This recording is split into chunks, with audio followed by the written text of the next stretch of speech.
मार्गस्य नेतारं भेतारं कर्मभूभृतां ज्ञानं विद्यास्पदं प्रवक्ष्यामि तत्त्वात् श्लोकवार्तिकम्।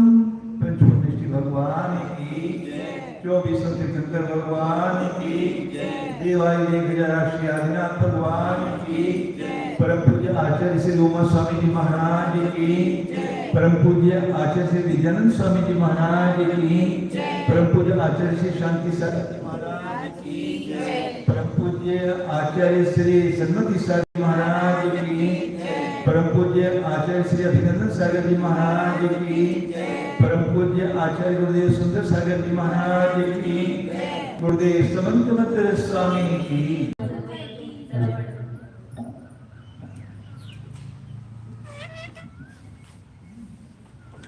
तो 16 नंबर पेज है।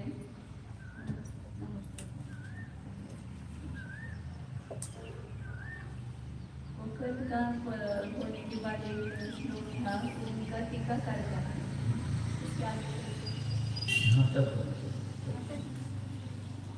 316 पेज है, दूसरा पैराग्राफ है।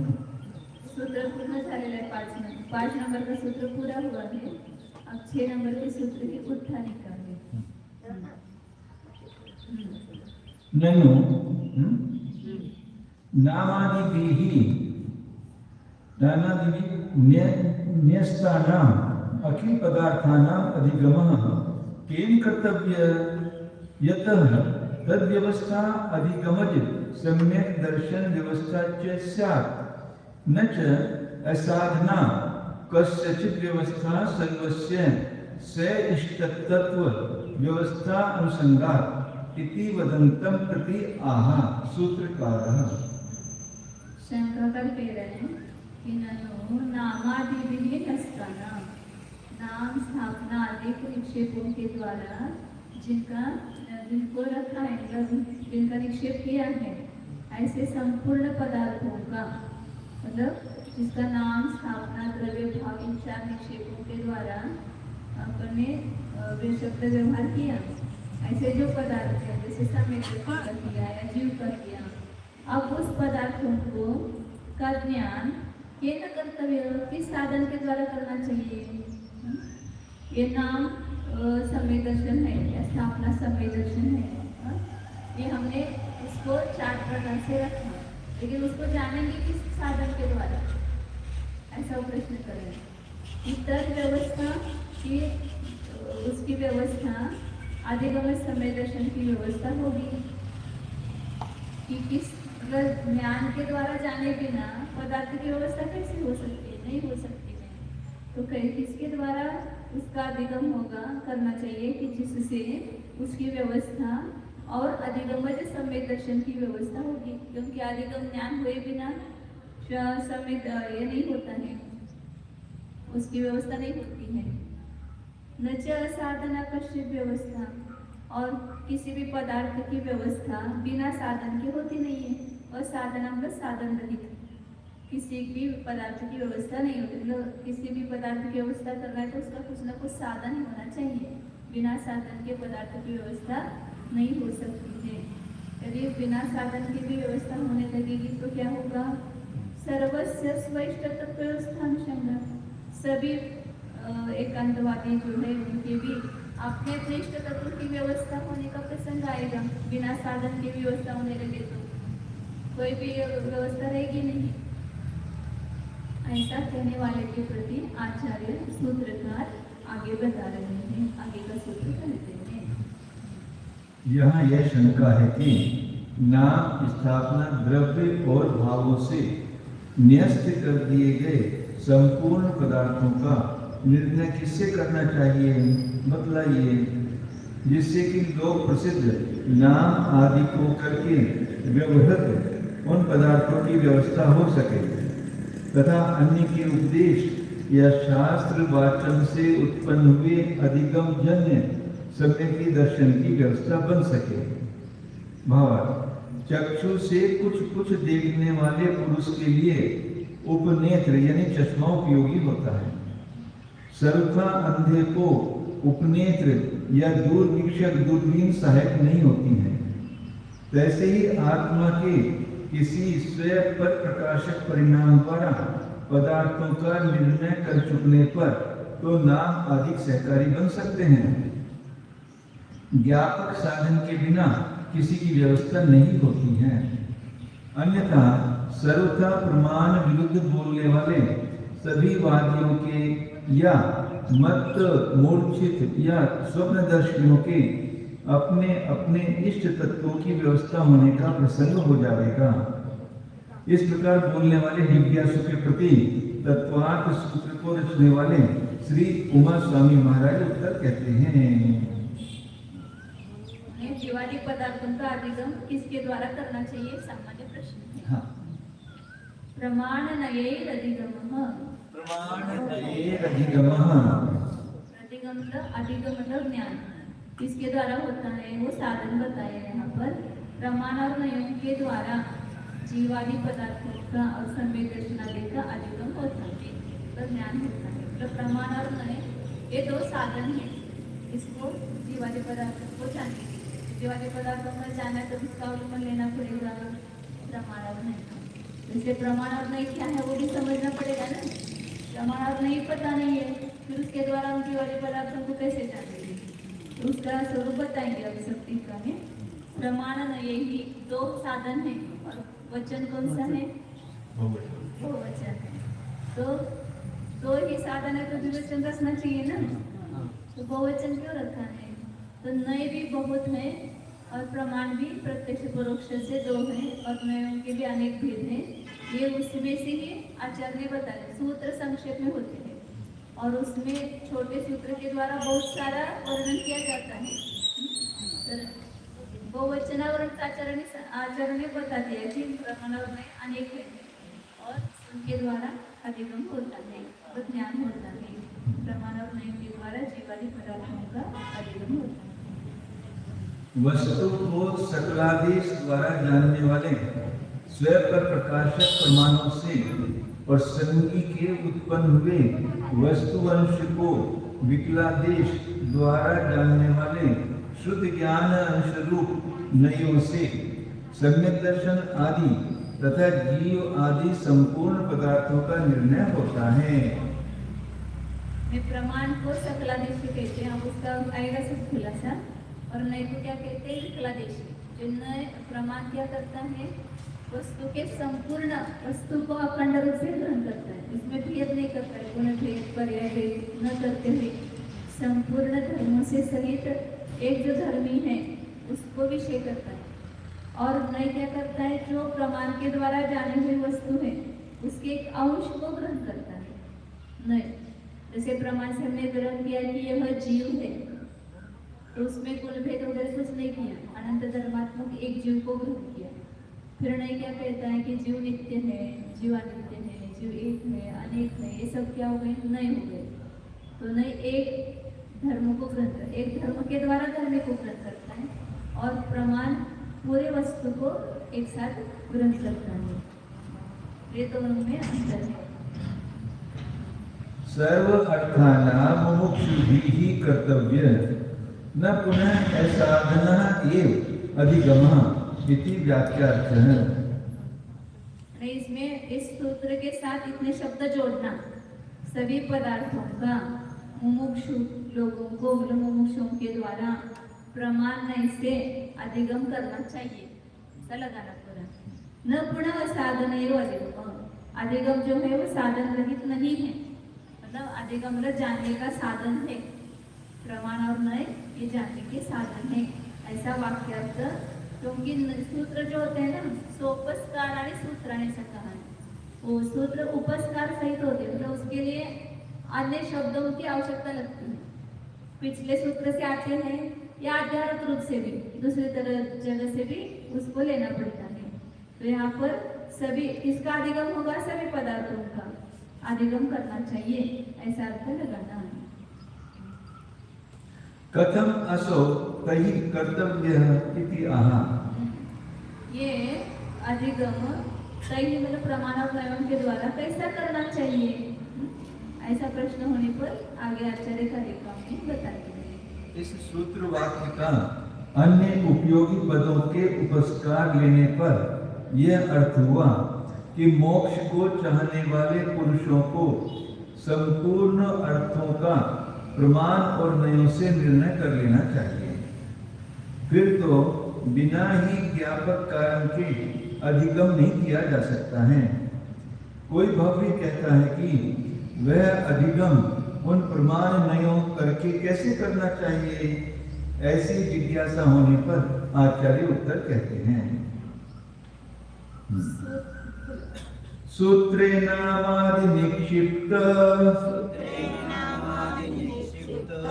तत्वार्थादिगम स्थितः कास्तर्ण्यतो देशतो वापि स प्रमाण नयैः। सूत्रे नामादि निक्षिप्त तत्वार्थादिगम स्थितः कास्तर्ण्यतो देशतो वापि स प्रमाण नयैः। सूत्रे नामादि निक्षिप्त तत्वार्थ अधिगम स्थितः। सूत्र में नाम आदिकों के द्वारा मतलब पहले निक्षेपों के द्वारा जिसका वर्णन किया है, जिसका निक्षेपण किया है, ऐसे तत्वार्थों का अधिगम स्थित है। कैसा? प्रमाण नयैहि इह कार्ष्ण्यत देशतः अपि। प्रमाण के द्वारा संपूर्ण रूप से अधिगम होता है और नयों के द्वारा आंशिक रूप से। पूरी बॉडी होते ना चेक, एक जनरल डॉक्टर होते और एक आँख स्पेशलिस्ट, एक कान स्पेशलिस्ट और एक नाक स्पेशलिस्ट, मतलब सब अलग अलग स्पेशलिस्ट होते हैं। तो वो हो गए नहीं, एक एक स्पेशलिस्ट। और संपूर्ण जनरल है वो हो गए प्रमाण डॉक्टर। स्कैन करने पूरा बॉडी का स्कैन किया और किसी पार्ट का किया। हाँ, तो प्रमाण पूरी बॉडी का स्कैन करता है और एक पार्ट का स्कैन करता है। तो इसलिए कार्ष्ण्य का संपूर्ण रूप से प्रमाण के द्वारा जाना जाता है, आंशिक रूप से नयों के द्वारा जाना जाता है। पूर्व सूत्र में नाम आदि के द्वारा निक्षिप्त किए तत्वार्थों का संपूर्ण रूप से अधिगम होना प्रमाणों करके और एक देश से अधिगम होना भी नयो करके व्यवस्थित हो रहा है। वही इस सूत्र में निर्णित कर दिया गया है। बोली भाषा करके शब्द तर प्रमाण करके म्हणजे द्वारा, प्रमाणांच्या द्वारे। तन्निसर्गमात् अधिगमात् वा इति अत्र सूत्रे नामादि निक्षिप्तानां तत्वार्थानां यह अधिगम सम्यक् दर्शन हेतुत्वेन स्थितः स इहि शास्त्रे प्रस्तावे वा कास्तर्ण्यतः प्रमाणेन कर्तव्यः देशतः नयैहि एव इति व्यवस्था। इसी बात को खुलासा कर रहे हैं। तीसरे सूत्र में आया था क्या कि निसर्गात अधिगमत्वा, मतलब सम्यक दर्शन निसर्ग से होता है या अधिगम से होता है, ऐसे दो प्रकार से होता है, ऐसा बताया था। तो उसका इस सूत्र में और बाद में नाम आदि निक्षेपण के द्वारा उसका निक्षेपण किया। तो नाम आदि के द्वारा जिसका निक्षेपण किया है, ऐसे तत्वार्थों का जो अधिगम मतलब ज्ञान होता है वो सम्यक दर्शन के कारण रूप से स्थित है। और जीवादि पदार्थों को अपन जानते हैं तो वहाँ सम्यक दर्शन की उत्पत्ति होती है। तत्वार्थ श्रद्धा में सम्यक दर्शन का सात तत्वों के श्रद्धान को और श्रद्धा ज्ञान पूर्वक होता है, इसलिए ज्ञान श्रद्धान का कारण है। निसर्गतः म्हणजे त्याला म्हणजे अगोदरच हे असतं असं म्हणतात संस्कार। हां, पहले उसने कभी ना कभी तो एक बार तो देशना सुनी है, मतलब भगवान उपदेश सुना है आचार्य जी का, लेकिन अभी वर्तमान में कोई उपदेश निमित्त नहीं है। लेकिन अन्य किसी निमित्त से भगवान का दर्शन करके जाति स्मरण हुआ, वेदना भी हुआ, ये सब अन्य कारण बताए थे। उस कारण से उसको तत्व का विचार हुआ तो वहाँ पर वो सम्यक दर्शन में कारण हुआ। तो उपदेश कारण नहीं हुआ, इसलिए उसको निसर्ग कहते हैं। परोपदेश से जो होता है सम्यक दर्शन उसको अधिगम कहते हैं। परोपदेश को छोड़कर अन्य किसी भी निमित्त से होता है वो निसर्ग सम्यक दर्शन है। तो सम्यक दर्शन के कारण रूप से स्थित है, वह इस शास्त्र में या इस प्रकरण में संपूर्ण रूप से उसका निर्णय प्रमाण के द्वारा करना चाहिए और देश रूप से मतलब आवश्यक रूप से नयों के द्वारा उसका अधिगम करना चाहिए, ऐसी व्यवस्था है। इस वार्तिक का विवरण यूं है कि तन्निसर्गादधिगमात्मा, इस सूत्र में नाम आदि के द्वारा निक्षिप्त किए गए तात्विक पदार्थों का जो अधिगम होना अधिगम जन्य सम्यक दर्शन के हेतु पद से व्यवस्थित किया गया है, वह अधिगम इस शास्त्र में या इस प्रकरण में पूर्ण रूप से प्रमाण करके कर लेना चाहिए और एक अंश से नयो करके ही कर लेना चाहिए। यह इस सूत्र ने व्यवस्था दी है। भावार्थ प्रमाण और नयों से पदार्थ का अधिगम करके अधिगम सम्यक दर्शन किया जा सकता है। चाहे आंशिक रूप से करोगे चाहे पूर्ण रूप से करोगे, वो अधिगम सम्यक दर्शन किया जा सकता है। दोनों से करेंगे ना, प्रमाण नहीं दोनों से निर्णय करेंगे तभी श्रद्धा होगा।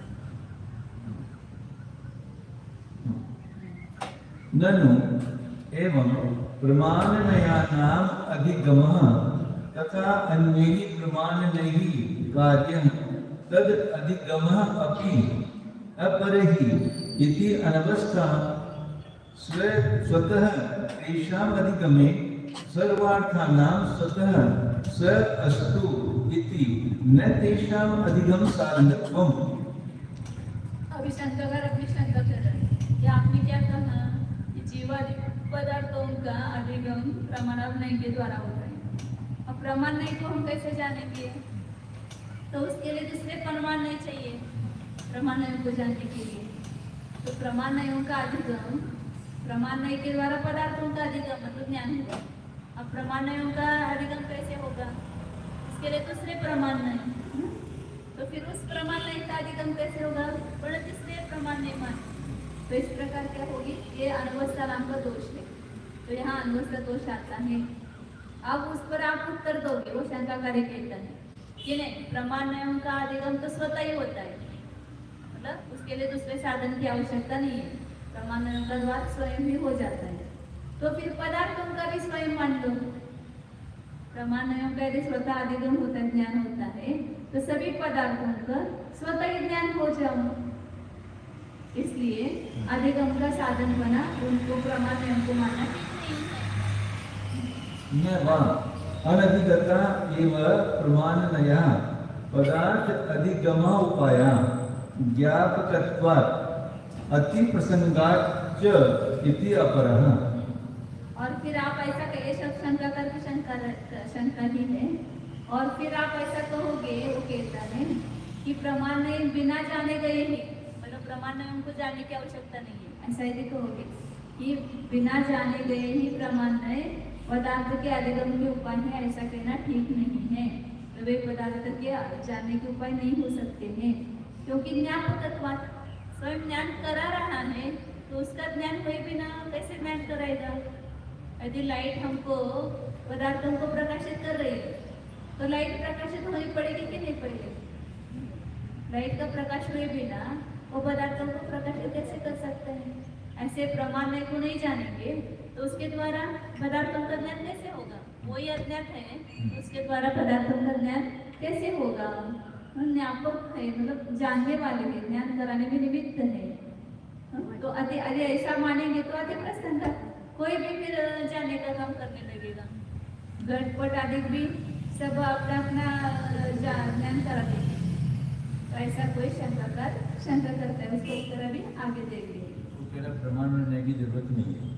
हाँ, प्रमाण नहीं जानने के उपाय कह रहे हैं, फिर प्रमाण नहीं को कैसे जानेंगे? दूसरे प्रमाण है, फिर अनवस्था दोष आएगा। फिर यदि आप बोलेंगे कि स्वतः होता है, तो पदार्थों का भी नहीं स्वतः हो जाता है। फिर कहो आपकी पदार्थ नहीं, प्रमाण नहीं को जानने की आवश्यकता नहीं, तो बिना उसका ज्ञान हुए वो दूसरों का ज्ञान कैसे कराएगा?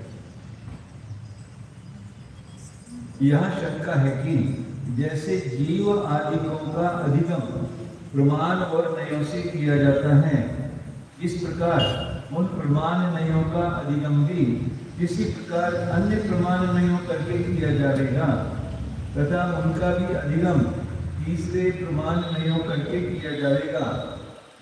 ज्ञापकों को अन्य ज्ञापकों से जाने बिना उनके द्वारा ज्ञाप्य नहीं जाना जाता है। अतः चौथे पांचवें आदि की जिज्ञासा होते हुए आकांक्षा के बढ़ जाने पर जैनों के ऊपर यों अनवस्था दोष लगता है। यदि जैन जन अनवस्था को दूर करने के लिए उन प्रमाणमयों का अपने आप ही अधिगम हो जाना स्वीकार कर लेंगे तब तो संपूर्ण जीव आदि पदार्थों का भी अपने आप से वह अधिगम हो जाओगे। इस कारण उन प्रमाणमयों को अधिगम का साधन करना सिद्ध नहीं होता है। दूसरों से या स्वयं नहीं जाने गए ही प्रमाण और न तो पदार्थों के जानने के उपाय नहीं है, क्योंकि वे ज्ञापक हैं। दूसरे से या अपने से जो ज्ञात नहीं हुआ है वह पदार्थ तो ज्ञापक नहीं होता है। अंधेरे में पड़ा हुआ धुंधला पदार्थ पर का प्रकाशक नहीं है, अन्यथा अति प्रसंग दोष हो जाएगा। यानी अज्ञात घट पट आदि पदार्थ भी चाहे जिस वस्तु के ज्ञापक बन बैठेंगे, यह न्यारी आपत्ति हुई। इस प्रकार कोई दूसरा वादी कह रहा है। अब आचार्य कहते हैं स अपि अप्रस्तुतवादी, वो भी मतलब प्रस्तुत को कथन करने वाला नहीं है। ये यहाँ पर प्रस्तुत है क्या प्रमाण है को जानना यह प्रस्तुत है, मतलब प्रकरण नहीं उसका, इसलिए बिना प्रकरण की ही वाक्य निकालना है। प्रमाण नयाना अभ्यास अनभ्यास अवस्थयोः स्वतः परतः च अधिगमस्य वक्ष्यमानत्वात्। प्रमाण और नय जो है अभ्यास दशा में कैसे होते हैं? स्वतः अधिगम होता है। तो जो परिचित है उसको जानने के लिए दूसरे किसी साधन की आवश्यकता नहीं है। जैसे आपको पता है यहाँ पर मंदिर कहाँ पर है, तो उसका ज्ञान आपको हो रहा है मंदिर का, तो उस ज्ञान के लिए जानने के लिए दूसरे की आवश्यकता है क्या? साधन की नहीं। अब अपरिचित गांव में गए, फिर मंदिर कहाँ है आपको पता नहीं, तो फिर क्या करना पड़ता है? हाँ कहाँ पर है, तो शिखर दिख रहा है, तो यहाँ पर मंदिर होना चाहिए, उसको ज्ञान हुआ। फिर वो पास में गया तो उसका निर्णय हो गया कि नहीं यही मैंने जो जाना था वो सही जाना है, तो उसका जो जानना हुआ वहाँ पर वो परिचय हो गया ये मंदिर है। तो परिचित वस्तु का जो ज्ञान होता है वहाँ पर दूसरे किसी साधन की आवश्यकता नहीं पड़ती है, तो वो स्वतः ही उसका निर्णय होता है। प्रमाण का निर्णय अभ्यास दशा में स्वतः होता है और अनभ्यास दशा मतलब अपरिचित दशा में परता होता है, दूसरे ज्ञान से होता है, उसी ज्ञान से नहीं। तो परतः तेषामादिगमे प्रमाण और नयों का अभ्यास अवस्था में स्वतः और अनभ्यास अवस्था में परतः ज्ञान होता है, ये आगे बताने वाले हैं आचार्य स्वयं। परतः तेषामधिगमे क्वचित अभ्यासात् स्वतः अधिगम सिद्धेः अनवस्था परिहरणात्। और परतः तेषामधि उनका पर से अधिगम होता ऐसा मानेंगे तो कहीं पर अभ्यास दशा में स्वतः अधिगम की सिद्धि होने से अनवस्था का परिहार हो जाता है। मतलब कहीं ना कहीं दूसरा पहले ज्ञान के द्वारा जब जाना तब निर्णय नहीं हुआ, लेकिन दूसरे ज्ञान के द्वारा जाना तब उसके पहले ज्ञान का निर्णय हुआ, लेकिन जो दूसरा ज्ञान हुआ वो स्वतः हुआ है, इसलिए अनवस्था नहीं आएगी। मतलब इस ज्ञान को जानने के लिए दूसरा ज्ञान, फिर इसकी प्रमाणता जानने के लिए फिर तीसरा ज्ञान, तो ऐसे अनवस्था दोष आएगा। लेकिन जिस दूसरे ज्ञान के द्वारा मैं पहले ज्ञान का निर्णय किया वो दूसरे ज्ञान का निर्णय स्वयं ही हो रहा है, उसके लिए तीसरे ज्ञान की आवश्यकता नहीं है, इसलिए अनवस्था दोष नहीं आता है। वह शंकाकार भी प्रस्ताव किए गए विषय को नहीं समझकर बोल रहा है, क्योंकि अभ्यास दशा में प्रमाण और नयों का अपने आप अधिगम हो जाता है और अनभ्यास दशा में प्रमाण तथा नयों की दूसरे ज्ञापकों से ज्ञप्ति होती है। इस विषय को भविष्य में स्पष्ट कहने वाले हैं। भावार्थ, ज्ञान में प्रामाण्य की उत्पत्ति तो निर्मलता, अविनाभावीपन आदि अन्य कारणों से ही होती है, किंतु प्रमाण पने की ज्ञप्ति अभ्यास दशा में स्वतः यानी ज्ञान के सामान्य कारणों से ही और अभ्यास दशा में दूसरों यानी ज्ञान के सामान्य कारणों से अतिरिक्त निर्मलता आदि कारणों से होती हुई मानी गई है। अपने परिचित घर में अंधकार होने पर भी अभ्यास के वश अर्थों को जानने वाले ज्ञान के प्रमाणपने की स्वतः व्यक्ति कर लेते हैं, किंतु अपरिचित ग्रह में अन्य कारणों से प्रामाण्य की व्यक्ति होती है। यहाँ जिन व्यापक दूसरे कारणों से अधिगम होना माना है, उनके प्रामाण्य को जानने में कहीं तो प्रथम कोटि में ही अभ्यास होने से अपने आप अधिगम होना सिद्ध है, नहीं दूसरी तीसरी चौथी कोटि पर तो अभ्यास दशा का प्रमाणपना मिल ही जाता है। अतः अनवस्था दोष का निवारण हो गया। अर्थात अपरिचित घर में टिक टिक शब्द करने से घट यंत्र व्यवहार, समय, घंटा, मिनट बतलाने वाली घड़ी का ज्ञान कर लेते हैं। यदि टिक टिक शब्द में भी यो संशय हो जाए यह घड़ी का शब्द है या किसी कीड़े का शब्द है, तो दूसरा अभ्यास दशा का ज्ञान उठाकर टिक टिक शब्द के ज्ञान में प्रामाण्य जान लिया जाता है। यदि किसी को यहाँ भी संशय हो जाए तो तीसरी चौथी कोटि पर अवश्य निर्णय हो जाएगा। ज्ञापक प्रकरण के दूसरी तीसरी चौथी श्रेणी पर कृतकृत्य हो जाने से अनवस्था नहीं आती।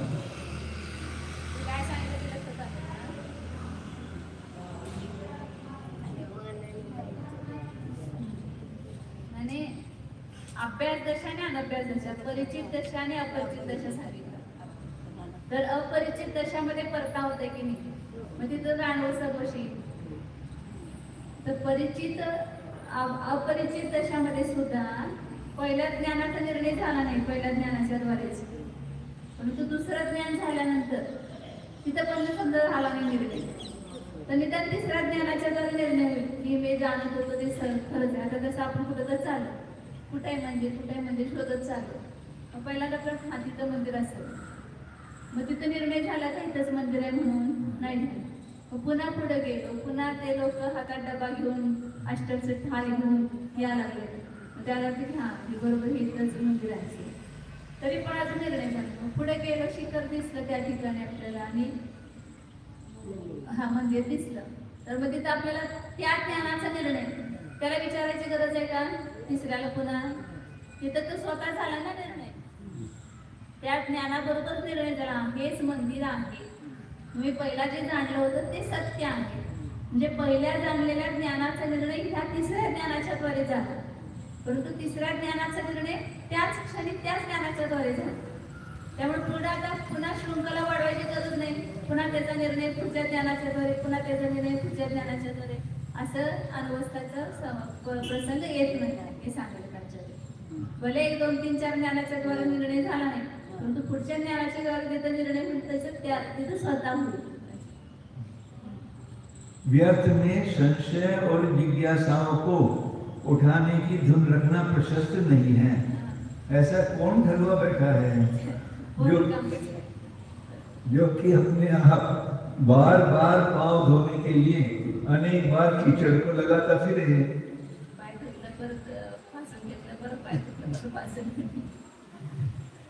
प्रामाण्य की स्वतः व्यक्ति होने पर उत्पत्ति और व्यक्ति में समय भेद नहीं है, यानी इंद्रियों की निर्मलता आदि कारणों से एकदम प्रामाण्यात्मक ज्ञान पैदा होकर उसी समय जान लिया जाता है। हाँ, अन्य ज्ञापकों से प्रामाण्य की व्यक्ति होने पर उत्पत्ति और व्यक्ति में समय भेद है, अर्थात प्रामाण्य के अन्य कारणों से ज्ञान में प्रमाण पदार्थ तो प्रथम ही उत्पन्न हो चुका था, किंतु अभ्यास न होने के कारण उसको जानने में विलंब हुआ। पहले ज्ञान हुआ यहाँ मंदिर होना चाहिए, तभी ज्ञान हुआ है, लेकिन अभी अनभ्यास है, इसलिए वहाँ पर वो निर्णय नहीं कर पाता। विशेष बात यह है कि ज्ञान और प्रमाण की उत्पत्ति में भी समय भेद नहीं है। जो कोई ज्ञान उत्पन्न होता है वह प्रमाण या अप्रमाण रूप ही उत्पन्न होता है। समीचीन कारणों से एकदम प्रमाण ज्ञान ही उत्पन्न होगा और दूषित कारणों से अप्रमाण रूप ज्ञान प्रथम से ही उत्पन्न होगा। ऐसा नहीं है कि पहले सामान्य ज्ञान उत्पन्न हो जाए और पीछे से वह प्रमाण या अप्रमाण रूप बनाया जाए। होते समय में या प्रमाण रूप से उत्पन्न होगा या अप्रमाण रूप से उत्पन्न होगा। पहले ज्ञान होगा फिर उसमें मिथ्यापन आता है, ऐसा नहीं। यदि सामान्य ज्ञान भी होता तो अपने ज्ञान शरीर को ही अवश्य जान लेता, किंतु क्या किया जाए, विशेष के बिना कोई सामान्य अकेला होता नहीं है। कोई भी ज्ञान होगा वह प्रथम से ही प्रमाण या अप्रमाण स्वरूप होगा। निर्विशेषम ही सामान्य होए खर विषाणवत। विशेष गए सामान्य खर विषाण के समान है, के सिंह समान है। विशेष कोई भी विशेष वस्तु सामान्य वस्तु ही नहीं है। जब भी होगी वो सामान्य होगी तो उसके साथ विशेष होगा ही। जैसे सामान्य है तो उसके साथ में विशेष होगा ही। एक तो ये उत्तर का है या दक्षिण का है या महाराष्ट्रियन है, गुजरातियन है, कोई ना कोई विशेष उसके साथ होगा ही ना। ये केवल सामान्य मनुष्य होता है, सामान्य के साथ विशेष हमेशा होता नहीं है। सोनापना है तो उसके साथ में कोई ना कोई अवस्था होगी, कुंडल होगा, अंगूठी होगी या चिप्स होगा, कुछ भी होगा। हाँ?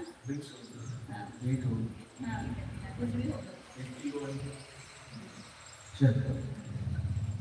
स्वतः अधिगमे सर्वार्थानाम अधिगमस्य तेषाम अचेतनत्वेन अतिप्रसंगात्। यदि आप कहेंगे कि प्रमाणादि का स्वतः ही ज्ञान होता है सभी पदार्थों का भी, फिर अधिगमस्य तेषाम अचेतन स्वतः अधिगमे सर्वार्थानाम अधिगमस्य तेषाम अचेतनत्वेन अतिप्रसंगात्। आप सभी पदार्थों का स्वयं ही ज्ञान होता है ऐसा कहोगे, प्रमाणों का स्वतः होता है तो सभी पदार्थों का भी स्वतः ही ज्ञान होता है ऐसा कहोगे, तो फिर घट इसका भी स्वयं ही ज्ञान होगा, तो स्वयं ज्ञान हो जाएगा तो फिर अचेतन वस्तु भी चेतन हो जाएगी, क्योंकि उसका भी स्वयं ही ज्ञान हो रहा है ना। घटपट को ज्ञान होगा या हमको होगा, चेतन को होगा? उनका ज्ञान स्वयं ही हो रहा है, बिना प्रमाण नहीं के।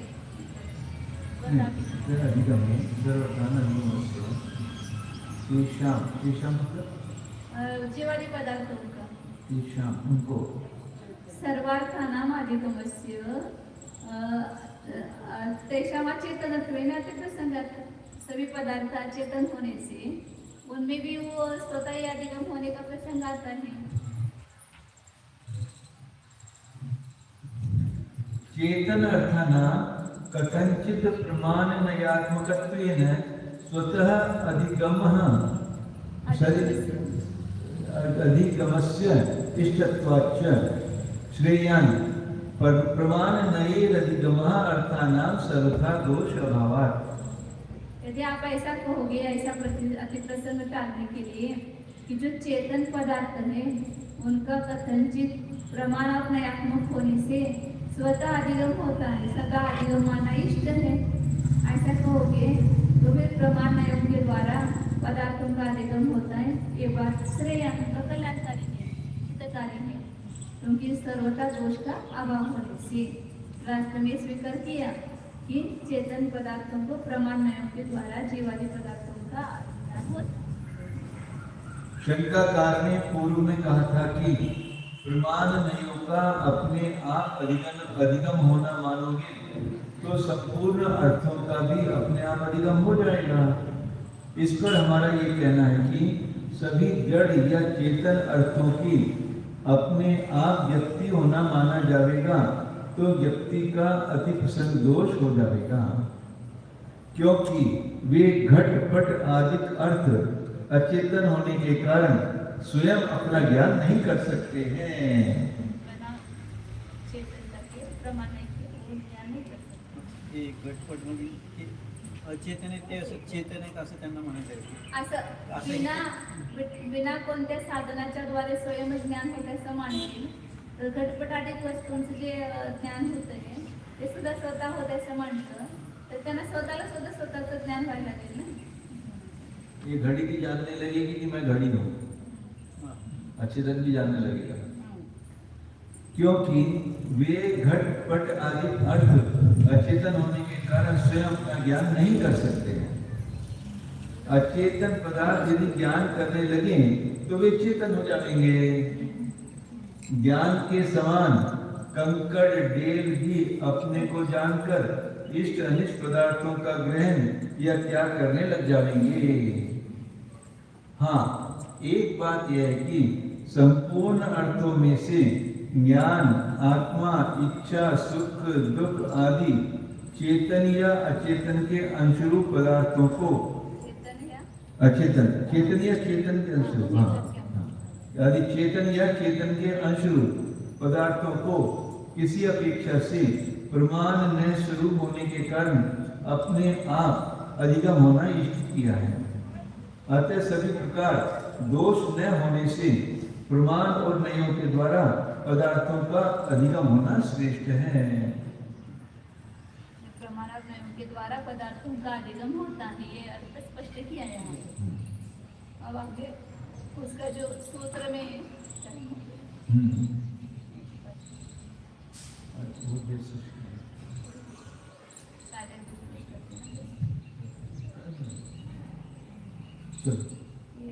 अब अगले प्रकरण ये शुरू हो गया. हाँ. बदल गया था प्रकरण.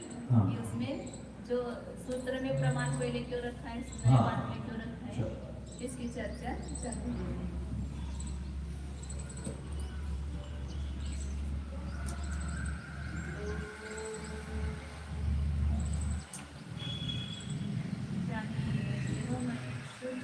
चैतन्य ज्ञान दर्शन से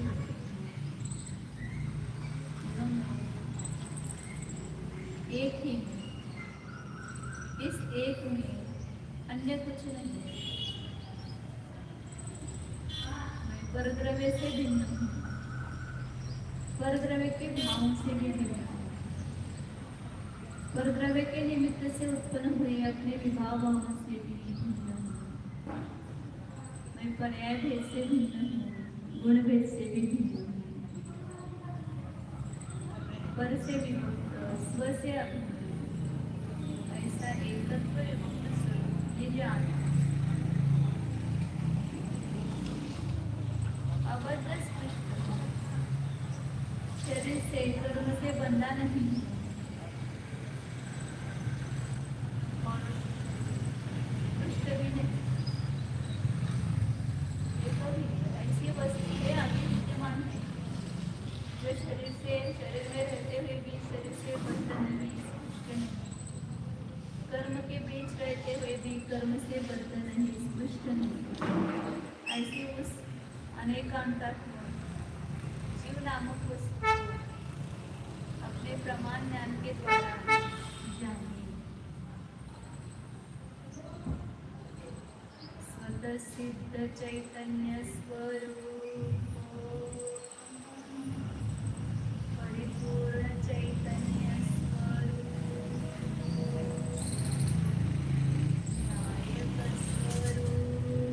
स्वरूप,